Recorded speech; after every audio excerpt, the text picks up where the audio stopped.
दोस्तों स्वागत है आपका इनसाइट नॉलेज की एक और नई वीडियो में। आज की इस वीडियो में हम डिफेंस और वर्ल्ड अफेयर से जुड़ी दो काफी इंटरेस्टिंग अपडेट के बारे में बात करेंगे, जिसमें हमारी पहली अपडेट अजरबैजान की तरफ से आर्मीनिया को काउंटर करने के लिए एक ऐसी खरीद को लेकर है जो भारत और फ्रांस को अपने हथियार एक्सपोर्ट करने का बड़ा मौका देगा। लेकिन हमें इस बात को ध्यान में रखना होगा कि अगर भारत ऐसा करने में नाकाम रहा तो ये हमारे लिए बड़ी कूटनीतिक हार भी बन सकती है। वहीं पर हमारी दूसरी अपडेट चीन और श्रीलंका के बीच टेंशन को लेकर है, जो श्रीलंका के एक ऐसे कदम को लेकर हुआ जिसमें चीन के इंटरेस्ट को नजरअंदाज करते हुए श्रीलंका ने भारत को प्रायोरिटी दी और हमारे प्रधानमंत्री द्वारा की गई रिक्वेस्ट को कुछ ही महीनों में मानते हुए चीनी जहाजों पर प्रतिबंध लगा दिया था। तो चलिए इन दोनों ही अपडेट को डिटेल से समझते हैं। दरअसल दोस्तों सामने निकल कर आ रही लेटेस्ट अपडेट के अनुसार अजरबैजान आर्मीनिया को काउंटर करने के लिए पाकिस्तान से JF-17 फाइटर विमान खरीद सकता है। अजरबैजान की योजना है कि वह लाइट कैटेगरी के 18 से लेकर 40 JF-17 फाइटर विमान खरीदेंगे, जो $1.5 बिलियन की कीमत पर अजरबैजान की एयरफोर्स को मिल सकते हैं। अगर ये खरीद होगी तो अजरबैजान अपनी एयरफोर्स के लिए कम कीमत पर 4.5 जनरेशन के फाइटर विमान को ऑपरेट करना शुरू कर देगा, जो काफी अच्छी संख्या में होंगे। आर्मीनिया के हिसाब से देखें तो अजरबैजान की ये खरीद आर्मीनिया के लिए काफी बड़ा सरदर्द है, जिसे काउंटर करना आर्मीनिया की जरूरत बन चुका है। ऐसे में सवाल ये उठता है कि क्या आर्मीनिया अजरबैजान की इस खरीद को काउंटर करने के लिए भारत से तेजस विमान की खरीद करेगा या फिर फ्रांस से राफेल की। लेकिन इन दोनों में ही काफी परेशानी है। बता दें कि सबसे पहले अगर भारत आर्मीनिया को अपना तेजस लाइट कॉम्बैट एयरक्राफ्ट ऑफर करता भी है तो भी इसका प्रोडक्शन रेट भारत के लिए चुनौती बनेगा। इंडियन एयरफोर्स पहले ही 83 तेजस के ऑर्डर दे चुकी है और लगभग 100 अतिरिक्त एयरक्राफ्ट की डील पाइपलाइन में है।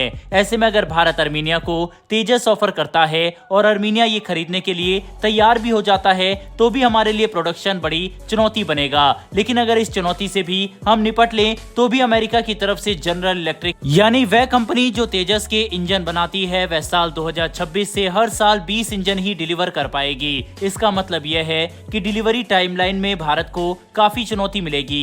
इसीलिए तेजस आर्मीनिया को कितनी जल्दी मिल सकता है ये हम नहीं कह सकते। और बिल्कुल ऐसी ही परेशानी फ्रांस के साथ भी है, क्योंकि राफेल फाइटर एयरक्राफ्ट के लिए फ्रांस पहले ही 180 एयरक्राफ्ट का ऑर्डर बैकलॉग में ले चुका है, जो अभी फ्रांस को डिलीवर करने हैं। जिसकी वजह से अगर आर्मीनिया राफेल खरीदना चाहे तो उन्हें कम से कम 4 से 5 साल का इंतजार करना होगा। तो अब ये देखना काफी इंटरेस्टिंग होने वाला है कि आखिर आर्मीनिया अजरबैजान के पास JF-17 जैसे फाइटर विमान को काउंटर करने के लिए क्या करता है, जिस पर अब पूरी दुनिया की नजर टिक चुकी है। बहरहाल बढ़ते हमारी दूसरी अपडेट की तरफ। तो दोस्तों ये खबर श्रीलंका और चीन के बीच लगातार बढ़ती टेंशन को लेकर है। लेटेस्ट अपडेट के अनुसार श्रीलंका ने 3 जनवरी 2024 से लेकर 1 साल के लिए किसी भी जहाज के अपने एक्सक्लूसिव इकोनॉमिक जोन में आकर रिसर्च एक्टिविटी को परफॉर्म करने पर प्रतिबंध लगा दिया है।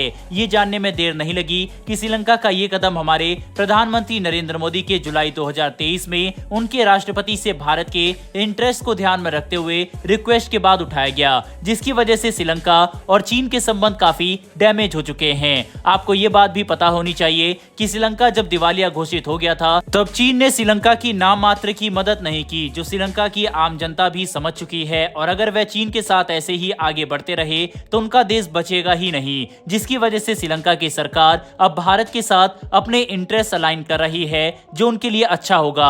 और इसी के तहत श्रीलंका ने चीनी जहाजों को टारगेट करते हुए नया कानून बनाया। दोस्तों बता दें, श्रीलंका के इस कदम से हमारे क्षेत्र में पावर बैलेंस पूरी तरह से बदल चुका है। साथ ही कूटनीतिक समीकरणों में भी बड़े बदलाव देखे जा रहे हैं। जहां एक तरफ श्रीलंका भारत के साथ खड़ा दिखाई दे रहा है तो वहीं दूसरी तरफ मालदीव चीन के पाले में जा चुका है, जिसकी वजह से अमेरिका, ब्रिटेन जैसे दूसरे देश अब हिंद महासागर में भारत के साथ मिलकर काम करने के लिए तैयार हैं। क्योंकि अब ये बात काफी हद तक साफ हो चुकी है कि अगर चीन को काउंटर करना है तो हमें एक साथ आना ही होगा, जिसमें श्रीलंका भी भारत के साथ आ चुका है। हालांकि एक्सपर्ट का मानना है कि श्रीलंका ने चीन के खिलाफ जो खुला कदम उठाया उसके बाद अभी ये नहीं कहा जा सकता कि आने वाले सालों सालों में इससे श्रीलंका और चीन के संबंधों पर कितना गहरा असर पड़ेगा और आगे जाकर कहीं चीन श्रीलंका से बदला लेने की कोशिश ना करे, जो भारत के लिए चुनौती खड़ी कर सकता है। लेकिन दोस्तों, आपको क्या लगता है, क्या चीन बैकडोर डिप्लोमेसी का इस्तेमाल करके श्रीलंका के रिसर्च वेसल